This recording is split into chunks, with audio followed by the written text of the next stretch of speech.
Assalamualaikum warahmatullahi wabarakatuh. Nama saya Raden Dorosani RK Putri, NIM 20302031, yang akan menjawab pertanyaan ujian tengah semester dari mata kuliah pengantar manajemen.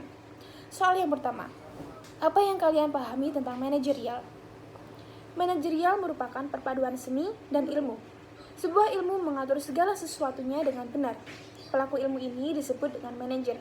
Dan seorang manajer haruslah menguasai ilmu manajerialnya dengan baik. Soal yang kedua, bagaimana kalian dapat menerapkan konsep manajemen dalam kehidupan sehari-hari, sekaligus berikan contohnya. Setiap orang pasti melakukan kegiatan manajemen, dan setiap kebiasaan yang dilakukan setiap hari merupakan hasil dari menerapkan ilmu manajemen. Contohnya yang paling sederhana dengan cara kita mengatur keuangan. Mengelola antara pemasukan dan pengeluarannya seimbang. Hal ini merupakan bukti nyata bahwa setiap hari kita senantiasa menerapkan ilmu manajemen. Dan tak hanya melulu soal uang, mengatur waktu juga tak luput dari sentuhan ilmu manajemen di kehidupan sehari-hari. Dalam sehari, kita memiliki waktu selama 24 jam, dan dalam kurun waktu tersebut, kita harus mengalokasikannya untuk kebutuhan istirahat, bekerja, bersantai, dan lain sebagainya. Agar seluruh kegiatan tersebut dapat kita lakukan setiap hari dan dalam waktu kurun yang terbatas, penerapan ilmu manajemen tentu kita lakukan. Soal yang ketiga, bagaimana pengaruh lingkungan eksternal dan internal dalam suatu organisasi ataupun perusahaan? Dalam pengaruh internal, meliputi yang pertama, yaitu pemasaran. Pengaruh pemasaran dalam lingkungan perusahaan merupakan sebagai penentu harga. Yang kedua, yaitu penelitian dan pengembangan. Mencakup pengkajian suatu masalah atau produk secara sistematik. Yang ketiga yaitu produksi. Produksi merupakan sebagai kegiatan mengenai penciptaan dan penambahan barang. Yang keempat yaitu operasi. Operasi merupakan kegiatan dalam waktu perusahaan untuk bisa menghasilkan profit atau keuntungan. Yang kelima yaitu karyawan. Yang keenam modal.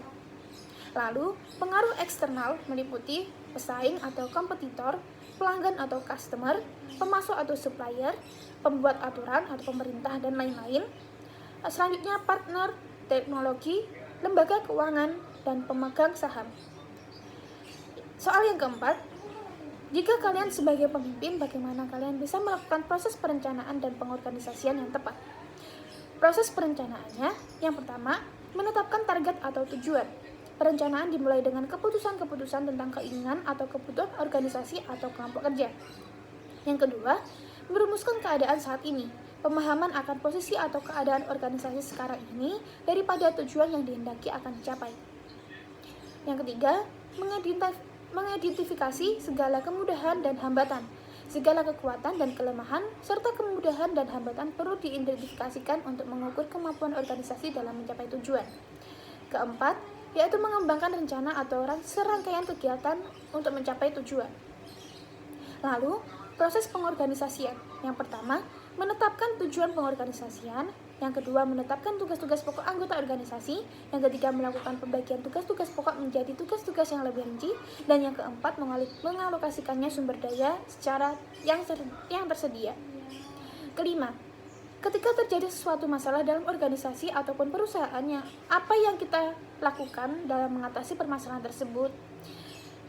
Jawabannya, yang pertama, memikirkan hubungan baik yang harus dijaga sesama anggota, mencari dan menganalisis sumber masalah, tidak menyalahkan orang lain, mendengarkan dan memahami pendapat orang lain dalam bermusyawarah, dan yang terakhir yaitu menyelesaikan masalah secara bersama. Sekian jawaban dari saya, kurang lebihnya mohon maaf. Wassalamualaikum warahmatullahi wabarakatuh.